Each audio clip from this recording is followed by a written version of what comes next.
in a lot of instances, especially men of color in education, they tend to get funneled into these positions where they're more of like a disciplinarian, as opposed to in a sort of mentorship role or role model type of situation.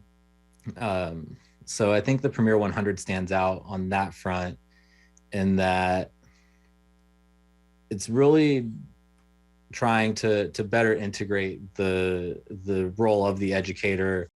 I'm determined to make a change. No pain, no gain. Sunshine or rain. Preach like a sermon. I'll never tire. Got this fire in me burning. It ain't no going back, and I know that, yeah, no returning.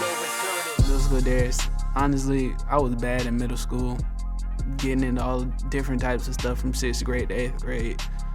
I didn't start really getting suspended in middle school until like 7th grade, because 6th grade I was getting used to everything, and then once I got in 7th grade, that's when I finally like started showing my true colors, or was trying to find myself. That's when I started getting into more trouble. It could be said that Darius Vogel's troubles could lead to the cycle or pipeline that is all too familiar in our communities. Vogel's mother, Inger Brock Wheeler, explains. As a mother, being a parent of a 13-year-old boy, I was still trying to find myself, because I was a teenage mom. I was a teenage mother when I had him, so I had to learn things along the way, just like he had to learn. But it motivated me, it encouraged me to be the best I could be for him. So we've both grown together throughout the process. But where does a growing teen in need of a male figure to emulate look to when he has no father figure in his life? No direction, no redirection, no guidance. Well, I didn't really have that many role models in my life for a while, so I was just picking up everything that I was seeing either on the internet or what I was seeing in like different music that I was listening to. And then finally, I want to say sometime in middle school, that's when I met my coach, Coach Singleton, and he started putting that more into me. I mean, when he started, I wasn't really listening like I was supposed to, because I was still doing stuff. He started off as my football coach because I ended up joining the football team, I want to say my 8th grade year. And from then, he kind of like stepped in more and was having me come to his classrooms after I got done with class, and I was sitting there. He'll help me with whatever homework I had. Honestly, I didn't like it at first, because my mom was trying to she wasn't trying to force somebody onto me, but she was trying to help me out, and I understand that. But at first I wasn't feeling it, because I didn't really want to talk to anybody or express my feelings to anybody, because I thought like growing up that would be weird, especially not having a father in my life. So I thought that would be weird, trying to build a bond with another male. To build a bond is a poignant sentiment, not only to Vogel, but to Singleton as well. I firmly 100% believe that you cannot do anything or accomplish anything in a classroom if you do not have a relationship with those students. Relationships, to me, it is the epicenter of any great student-teacher bond. You have to have a positive and an authentic and genuine one. I believe that in order for students to be able to learn, they first have to like you. I believe that relationships, it's the most essential part of any relationship in the school building, and not just amongst student-teacher, it's amongst anybody. I think we are all working together for one common purpose, and that's to educate our students and to make them productive citizens, but it has to start with a relationship first. You cannot learn from a teacher that you do not have a relationship with. It's the most important thing to me, and it'll always be the first thing that comes to mind when I think of a bond that a teacher-student should have. Singleton's sentiments are just what Vogel's mother was looking for, particularly coming from a black male teacher who, by the way, did not have Vogel as a student. It meant a lot, because he didn't know my son only on the football team. Like I said, he's never had him as a student. They've never interacted other than football practice, which was after school. So with him, not knowing him from basically a can of paint, for him to take him under his wing, that says a lot. This man has influenced my son drastically and dramatically into him changing his mindset. So I appreciate it. That changing of the mindset didn't happen overnight, but with time, with patience, life's revelations finally started to be exposed to Fogel. It finally hit me when I was at Spring Valley and got into certain stuff that got me out of that school and had to go to a new one. And that's when everything started hitting me, for real. Fogel realized he needed to be the best he could be. If for no other reason, Fogel realized someone was watching him, actually emulating him. Fogel realized there must be a change. I'll probably say one of the main reasons why I started to change myself was because of my little brother. Because, he's 5 and looking at everything that I'm doing. And I noticed that, I want to say last year during my sophomore year, started noticing everything that I was doing, he started doing. So I had to get myself back right.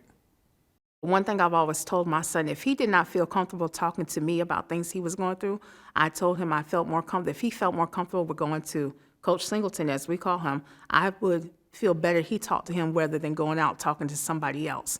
They had that relationship. I know there are things that Mr. Singleton knows that I don't know. I prefer not to know. I want to keep it like that. But that's the type of relationship that they have, and I'm thankful for it because he's somebody that I trust. So if Darius trusts him, I trust him because Darius does not open up to people. He does not trust people openly. So for him to be willing to pour out what is within him, what's going on or how he feels to Coach Singleton without having to feel a certain type of way, it says a lot. Keep your head up. I know you're fed up. I've been in the game long enough to know it's all a setup. They'll try to take you down the moment you let up, so get up. Go out and get them and keep your head up. Right now, he's strong-headed. He knows what he wants. He knows where he wants to go in life. He knows what he wants to do. And he knows that he's a leader and he's not a follower. Brock Wheeler credits the newly found sense of leadership in her son to a relationship, a bond between her son and a black male teacher, Devontae Singleton. Most definitely. Anything that Darius came to him about, he always had the positive reinforcement back on him. He would listen to him. He'll tell him, if you're wrong, you're wrong. If you're right, you're right. Either way, he was still there to support him, but he wouldn't discipline him or chastise him without telling him, this is what could happen if you do this. This is what could happen if you don't do that. He has been a positive influence on his life. Going in, and I know he's going to be there and going out. And because of the positive influence from his mother and Coach Singleton, Fogel now has a new plan for his future. Darius has always said growing up he wanted to go into the military. From elementary all the way up until now. He was determined. He's like, I'm going straight into the military. He said, I'm not going to college. College is not for everybody. And I can understand that. But like I told him, as long as you have a positive path that you want to take, I support you, whether it be college, whether it be military. In the past 2 months, he sat me down again because I told him we're going to revisit this at least once a month because he'll go back and forth from college to military. But it's when he finally said, Mom, he said, I think I want to go and teach history. And he sat down and he talked to me. He said, when I see people like me, referring to black men, they're in the positions they are in school districts, teaching, or whether it be assistant principal, which Coach Singleton is now, he said, it makes me know that I can do that one day. So he decided that he wants to go to a HBCU and teach history, which is his favorite subject. I love that boy to pieces. He knows that he can always come to me for whatever the case is. And when I found out that he wanted to change his future career plans because of the impact that I had on him, that was super touching to me. It almost kind of affirmed and validated the work that we're doing and shows why that work is so important. It's the main reason why I continue to come back every day, with another smile on my face, ready to tackle whatever challenges we have, because I know that when I'm here and in this place, I'm not only doing the work that I was called to do, but I'm also helping somebody else in the process, and that's all that matters to me. And so knowing that that's what he wants to do, to teach and to help others and gravitate to others, I'm excited. I couldn't ask for more. I'm very excited. Most of all, I'm proud of him.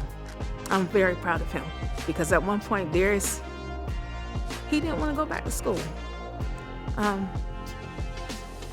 But thank God, God had his hands on him, so that turned around. So we're looking for next year, 2022, to graduate and going off to that HBCU and for him to be successful.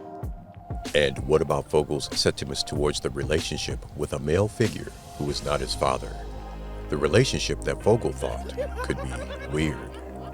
Honestly, the main thing that I would say is thank you. I mean, I've been saying that. I tell him I appreciate him and everything that he does, because he does a lot. The things that he doesn't need to do, he does them without me even asking. So, main thing I would say is thank you, and tell him that I love him. Get your children involved. If you have a young black man, don't take your hands off of him. Look into what programs are available through the district, not just the district, through the community, to see what you or we can do as a community to help our children, to help them grow, to help motivate them and help encourage them. Let's break that pipeline, the prisoner pipeline. Let's break that in. Let's get these children going. Let's see their future just grow.